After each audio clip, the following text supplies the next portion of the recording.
The teapot was humming its low, familiar tune on the stove when my phone screen lit up on the counter. Seeing my son's name always brings that automatic warmth to my chest, an old maternal reflex that never really fades no matter how old they get. When I picked up, Bryce sounded buoyant, almost breathless with excitement, telling me he had the most incredible request to make.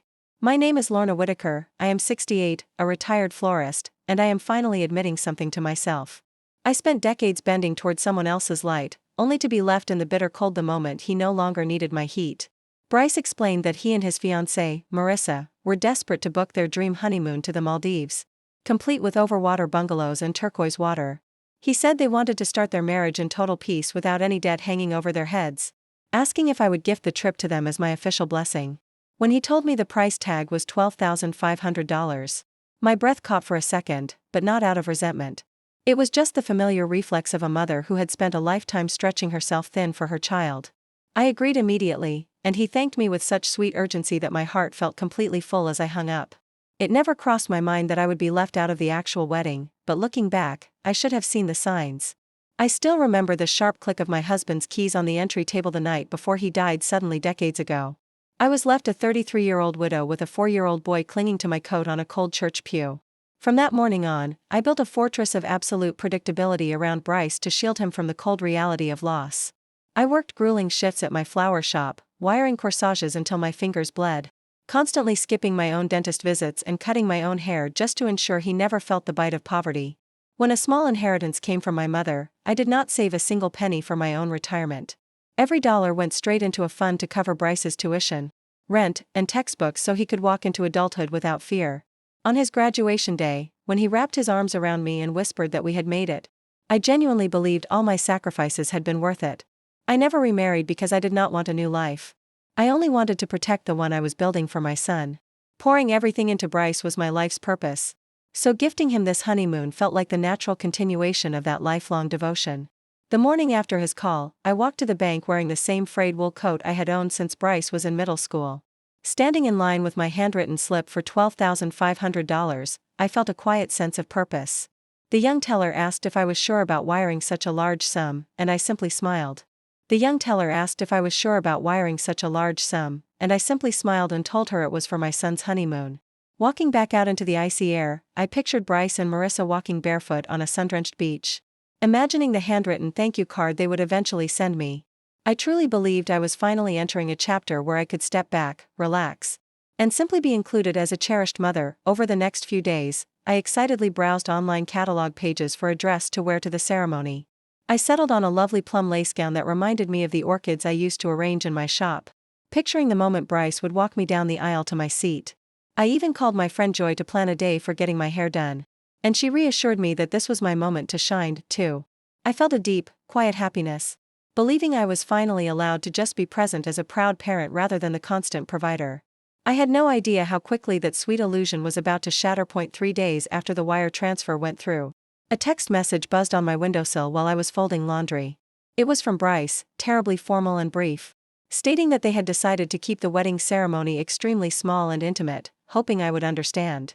My hands trembled as I read the screen, and before I could even process the blow, a second text arrived from an unknown number. It was Marissa's mother, politely telling me it would be best if I did not attend the ceremony to avoid any potential drama on such an emotional day.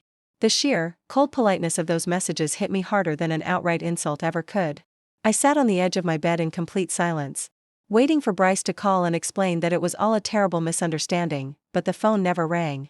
By nightfall, the bitter truth fully settled into my bones. My own son had deliberately written me out of his big day.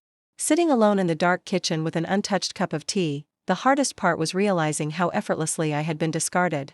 I was not being confronted or yelled at, I was simply being erased like an unneeded piece of scrap paper. A few days later, Joy accidentally revealed the full scope of the betrayal while we were having lunch at her house. She pulled up photos on her phone, asking if I had seen the stunning venue, completely unaware that I had been banned from attending. The screen showed a breathtaking vineyard estate filled with white linens, fairy lights, and over 70 smiling guests sipping champagne under a golden sky. Marissa's stepfather was raising a glass for a grand toast, while the caption underneath declared it a magical day spent with the people who mattered most. Seeing those photos broke something deep inside me, though I did not shed a single tear in front of my friend. I quietly handed the phone back to Joy, who immediately gasped and and apologized when she realized I had not been there. That night, sitting in my dark living room, the fantasy of my son's gratitude completely dissolved. The absence of any follow-up call from Bryce over the next week made his message abundantly clear. He had not forgotten to invite me, he had actively chosen to hide his wedding from me while happily pocketing my life savings for his vacation. The turning point arrived during another casual chat with Joy, who mentioned that at least my name was attached to their luxurious honeymoon package. When I checked the forwarded travel confirmation email later that afternoon, I discovered something shocking. Bryce had not just used my money, he had registered the entire $12,000 booking directly under my legal name and email to process the payment quickly. I was not just the donor, legally, I was the sole owner of the entire reservation. He had used my identity to secure his luxury trip while simultaneously barring me from his life. A cold, crystal-clear calm washed over me as I stared at my name on that travel document. The heartbreak and confusion instantly vanished, replaced by a firm sense of self-respect that I had suppressed for decades. I picked up the phone and dialed the travel agency listed on the confirmation, speaking to a polite representative who asked for my booking number. When she asked for the reason behind my request, I simply told her that there had been a major change in plans due to fraud. Because the reservation was in my name and paid with my funds, the agent processed a total cancellation within minutes. I listened to the quiet clicks over the line, knowing that the overwater bungalow, the sunset cruises, and the luxury perks were instantly wiped away. Shortly after, a confirmation email landed in my inbox confirming that the full $12,500 was being refunded directly to my bank account. I did not feel vengeful or petty, I simply felt a profound sense of balance returning to my life.